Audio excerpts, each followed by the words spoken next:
Ready का सगळ्यांना उत्सुकता आहे काय झाली बैठकीमध्ये पंढरपूरच्या काही चर्चा झाली का काय स्पष्ट असणार आहे पंढरपूरमध्ये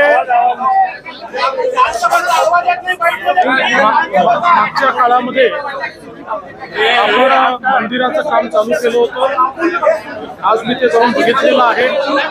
अतिशय समाधानकारक काम चाललेलं आहे। खूप चांगल्या पद्धतीने रिस्टोरेशन झालेलं आहे।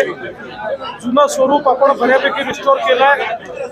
त्यातलं जास्तीत जास्त काम आषाढीच्या आधी आपण पूर्ण करू शकू असं वाटतंय। काही काम मात्र आषाढी नंतर देखील होईल।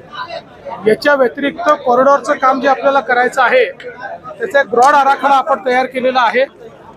त्यामध्ये आपला प्रयत्न असा आहे की काही प्रॉपर्टीज आपल्याला ॲक्वायर कराव्या लागतील, पण त्या लोकांना कुठल्याही परिस्थितीत विस्थापित न करता अतिशय चांगलं कम्पेन्सेशन द्यायचं। ज्यांची दुकानं आहेत त्यांना दुकानं द्यायची आणि कम्पेन्सेशन द्यायचं। घराच्या लोकांनाही अतिशय चांगलं कम्पेन्सेशन द्यायचं। मी असं म्हणेन की आत्तापर्यंत कुठल्याही प्रोजेक्टमध्ये मिळालं नाही असं कम्पेन्सेशन या ठिकाणी आम्ही देणार आहोत आणि लोकांना विश्वासात घेऊन हे करणार आहोत।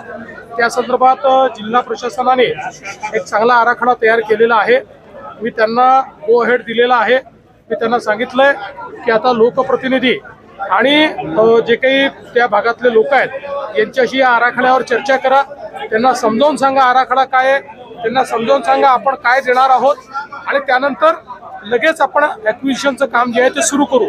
त्यामुळे कुठेही लपालपी न करता लोकांना विश्वासात घेऊन हे काम लवकर सुरू करायचं। आम्हाला पुढच्या 3 महिन्यात आम्हाला ॲक्विजिशनचं काम सुरू करायचं।